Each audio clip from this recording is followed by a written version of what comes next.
Assalamualaikum warahmatullahi wabarakatuh. Halo semuanya, bagaimana kabarnya hari ini? Semoga teman-teman semua dalam keadaan sehat.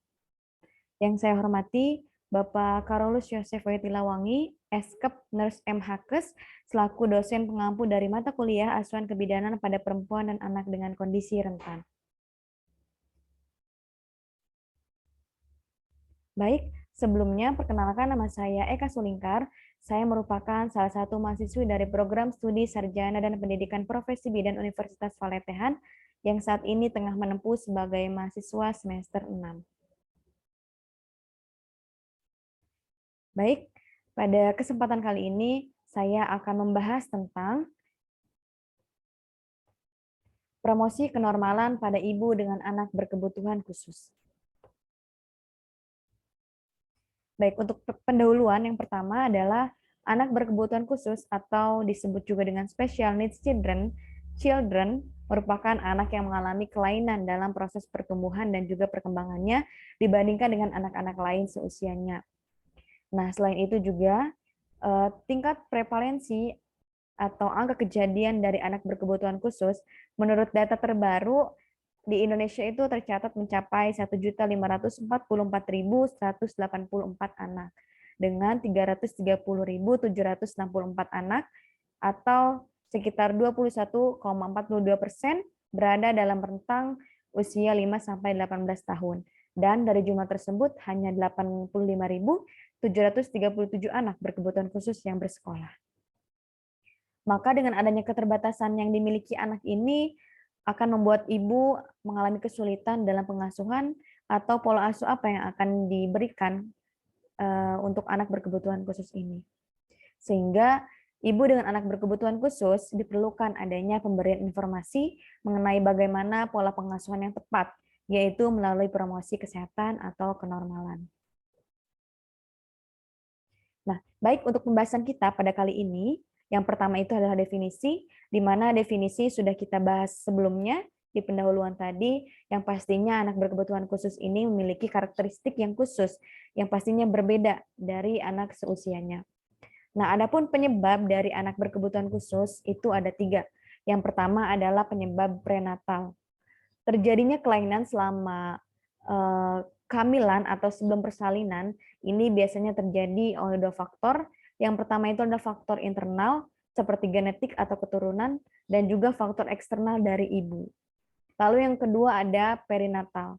Nah, adapun hal-hal yang dapat menyebabkan terjadinya kelainan selama masa perinatal atau selama kelahiran ini ada beberapa seperti adanya kelahiran atau persalinan yang lama, lalu juga persalinan prematur, lalu juga persalinan dengan alat bantu seperti forceps dan lainnya, lalu persalinan atau kelahiran dengan malpresentasi yaitu sungsang. Itu juga sangat membahayakan atau sangat beresiko untuk terjadinya anak berkebutuhan khusus atau adanya kelainan pada anak. Lalu yang selanjutnya, yang ketiga itu adalah pasca natal. Nah, pasca natal ini terjadi kelainan pada anak atau pada bayi setelah dilahirkan atau sampai batas usia perkembangan, yaitu sekitar usia 18 tahun. Nah, biasanya itu terjadi karena kecelakaan, karena kejang, atau karena tumor otak, diare, dan hal-hal lainnya yang menyebabkan anak ada mengalami kelainan. Lalu yang selanjutnya ada penerimaan orang tua terhadap anak berkebutuhan khusus. Nah, di sini penerimaan orang tua itu ada orang tua yang menerima dan juga sadar akan keadaan anaknya, serta yang kedua itu adalah orang tua yang sedih atau orang tua yang belum siap dengan keadaan anaknya dengan berbagai alasan. Itu penerimaan-penerimaan orang tua itu juga akan memberikan dampak pada anaknya atau pada anak dengan berkebutuhan khusus ini. Lalu yang selanjutnya itu ada komunikasi orang tua dengan anak berkebutuhan khusus.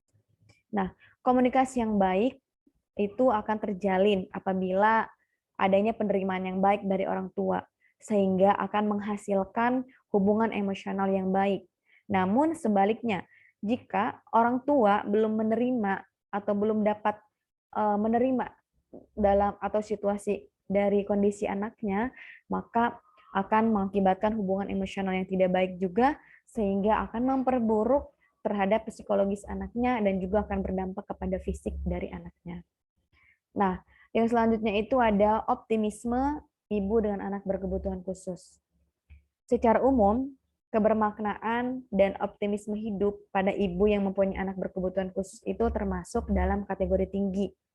Nah, optimisme ini bisa terjadi apabila ibu mendapatkan support system yang baik, baik itu dari suami atau dari pasangan, dari keluarga, lalu juga dari lingkungan sekitar serta teman-teman terdekat. Sehingga ketika adanya support system yang baik, ketika adanya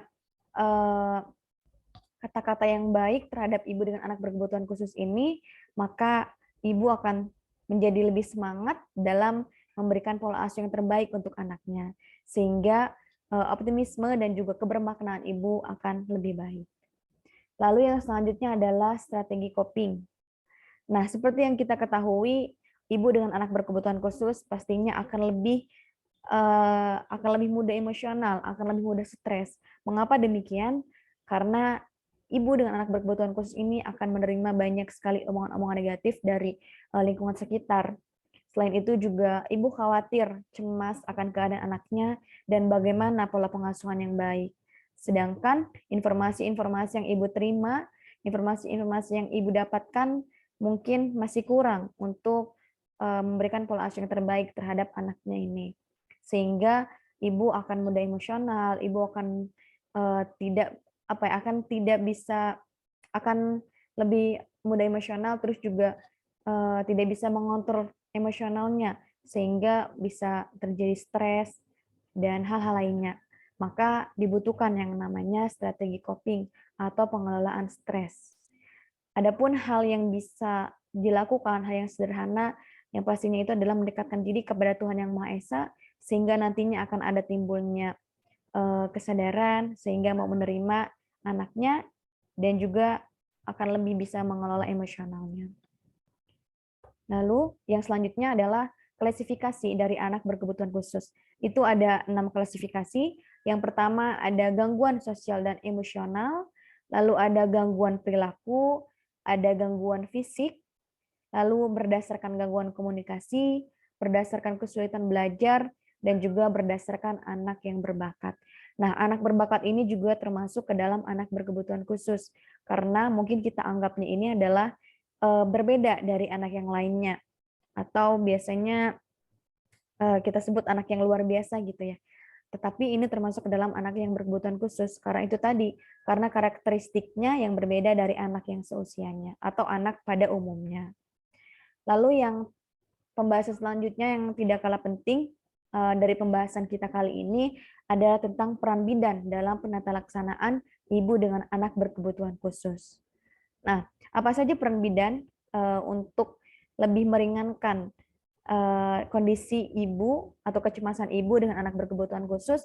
Yang pertama itu adalah bimbingan dan konseling bagi orang tua dengan anak berkebutuhan khusus.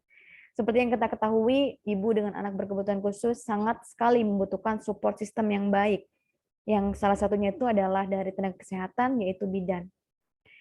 Bidan bisa memberikan konseling kepada ibu bagaimana cara mengelola emosi atau hal-hal lainnya yang mungkin ibu rasakan selama pengasuhan dengan anak berkebutuhan khusus ini.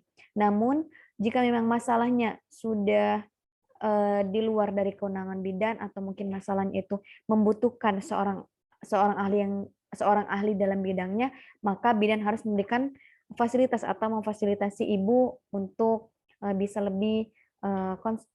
lebih meminta informasi ataupun saran dalam pengasuhan anaknya ini. Lalu yang kedua itu adalah promosi kesehatan atau kenormalan pada ibu dengan anak berkebutuhan khusus. Nah, ini adalah inti dari pembahasan kita, di mana seorang ibu dengan anak berkebutuhan khusus pastinya membutuhkan informasi yang banyak. Bagaimana cara bagaimana cara pola asuhnya, bagaimana cara menjaga fisiknya, kesehatannya, seperti itu. Sehingga diperlukan adanya pemberian informasi. Mungkin hal yang sederhana, bidan bisa memberikan informasi bagaimana cara menjaga kesehatan anak berkebutuhan khusus, mulai dari yang sederhana seperti bagaimana cara menjaga kesehatan giginya, menjaga kesehatan badannya, hal-hal yang mungkin hal-hal yang terkecil atau yang paling sederhana yang mungkin ibu bisa terapkan nantinya ketika dalam memberikan pola asuh terhadap anaknya.